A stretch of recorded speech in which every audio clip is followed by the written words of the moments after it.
Okay, இப்போ சாண்ட்மேர் reaction மாதிரி கிட்டத்தட்ட எல்லாம் ஒரே மாதிரி தான் இருக்கும். கொஞ்சம் ரியேஜன் மட்டும் ஒரு சின்ன சேஞ்ச் உள்ள ரியாக்ஷன் தான் பார்க்க போகிறோம். வாங்க பார்க்கலாம். Gattermann reaction.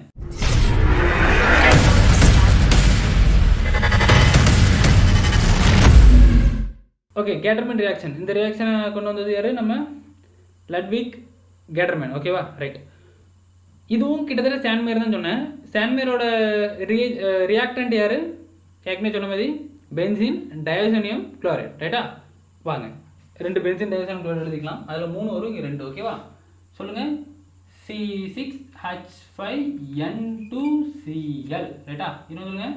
C6H5N2Cl benzene diazonium chloride. ஓகேவா? ரைட். ரைட்டா?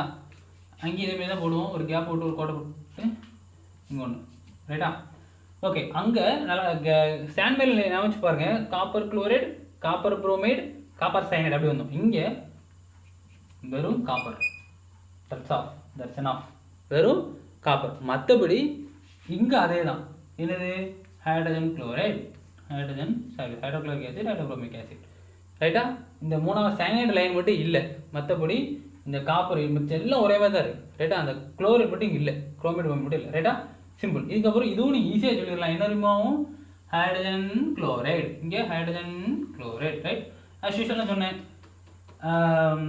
பென்சின் டயோசோனியம் குளோரைடில் நைட்ரஜன் ரிமூவ் ஆகும். ரைட்டா? அப்போ இங்கே என்னது? -HCl -N2. ரைட்டா? இங்கே அதே தான். -HCl -N2. ஓகே, ஃபார்ம் ஆக போகிறது யார்? இங்கே இந்த குளோரைடு அப்படியே ஜாயின் ஆகுது. அவ்வளோதான். C6H5Cl chloro benzene. ரைட்டா? இது அப்படியே ஜாயின் ஆகுது. C6H5Br promo benzene. இவ்வளோ தான். ஒன்றும் இல்லை. இந்த சாண்ட்மேரையும் கேட்டர்மேனையும் சேர்த்தே படிச்சிடலாம். சிம்பிள். அந்த அதே தான் இருக்கும். இங்கே காப்பர் குளோரைடு பதில் வெறும் காப்பர் இருக்குது. இவ்வளோ தான். காப்பர் புரோமைடு பதில் வெறும் காப்பர். இவ்வளோ தான். சிம்பிள். ரொம்ப ஈஸியான ரியாக்ஷன் இந்த கேட்டர்மேன் ரியாக்ஷன்.